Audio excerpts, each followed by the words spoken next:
Hi guys! Eto na naman tayo. Sige, idiretso na natin to mga kabisyo. Bigyan natin ng tugon ang sangguni ng isa nating kabisyo na si Kenneth. Okay. Hi po, idol. Wow, ang lakas makatulfo nung hi po, idol. Ako po si Kenneth. May isa sangguni lang po ako. Meron po akong nakachat na babae online. At halos 6 months na po kaming magka-chat. Masasabi ko pong naakit po ako sa ganda niya sa tuwing magka-chat kami. Lagi po siyang nakasuot ng sexing damit. Ooh, sexing damit. Magka-chat tapos sexing damit. Face to face, pero bakit parang pinaghahandaan niya ang pag-uusap nyo cam to cam na kailangan nakasuot siya ng sexing damit? Parang alam ko na yung susunod na kabanata, Aaminin ko po na in love na kami sa isa't isa kahit sa chat lang. Nag-share na po kami ng mga future plans namin kung paano yung setup kapag ikinasal na kami. To the point na nakaplano na kung ilan ang mga magiging anak namin. Wow, talagang detalyado ha? Kung saan kami titira. Mga ganong usapan, Christopher. Lahat po ito ay sa chat lang.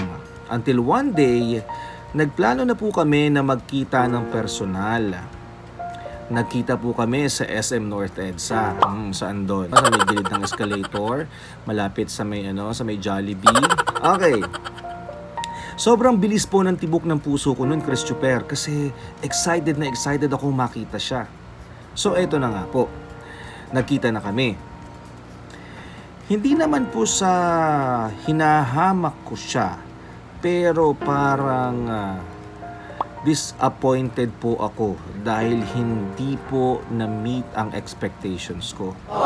Ang layo po kasi ng itsura niya sa personal. Ayaw ko pong sabihin na hindi siya maganda, pero sinabi mo na. Kaya lang, nawala po talaga yung attraction ko sa kanya. Lumipas po ang mga araw, nagtataka siya bakit hindi na daw po ako masyadong nag-reply sa mga messages niya.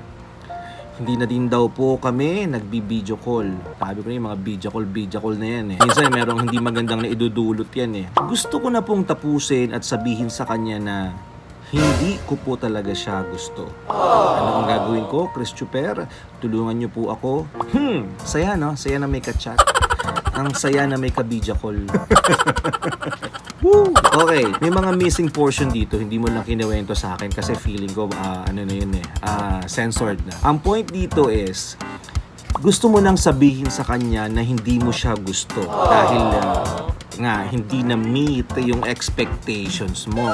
Pumasa ka na sobrang ganda niya, kung gaano siya kaganda sa video, every time na mag-uusap kayo, ganun din siya kaganda sa personal.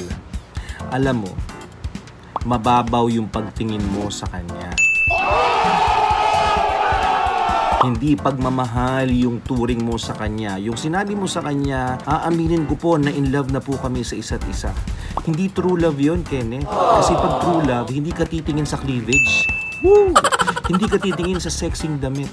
Diba? Hindi ka titingin sa itsura lang. Yun yung mahirap dyan Diba? Although, talagang this is the world today. Marami ang nabubuong relasyon na nagsimula sa chat, diba? Pagkakaibigan, relasyon na nagmula sa chat. Pero sana hintayin din natin yung pagkakataon na makilala natin ng lubos yung tao ng personal. Hindi yung sa chat lamang, hindi yung na-inlove tayo dahil ang kinis-kinis niya kasi ang ganda-ganda ng lighting. Consider natin yung ugali. Mas magandang tingnan yun, diba? Sa isang tao, yung likod ng telepono ko? Behavior. Yung attitude, kung paano mag-isip ang isang tao. Ayaw makisama ng telepono ko. Yung in love na sinasabi mo dun sa babae, hindi siya pagmamahal. Na-attract ka lang sa kanya physically. Kung na-disappoint ka, ganun talaga Maraming magaganda talaga sa picture. Maraming magaganda sa video. Ang tangos-tangos ng ilong, ang kinis-kinis na mukha, walang pores, tapos bilugang na bilugang mata, o kaya singgit na singgit ang mata na parang Koreana sa picture at saka sa video.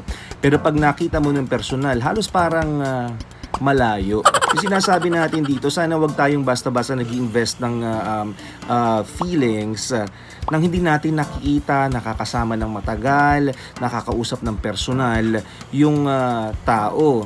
Nakakalungkot lang dito kasi ang dami nyo ng plano online no? Kung ako sa'yo, diretsuhin mo na siya. Sabihin mo na, alam mo, pasensya ka na, hindi talaga ikaw yung mahal ko, hindi talaga kita gusto, sorry kung pinaasa kita, mas lalong, di ba, mapoprolong yung agony, lalo kayong mahihirapan pare-pareho. But, on the other hand, pwede mo pa rin namang bigyan ng chance na kilalanin yung tao.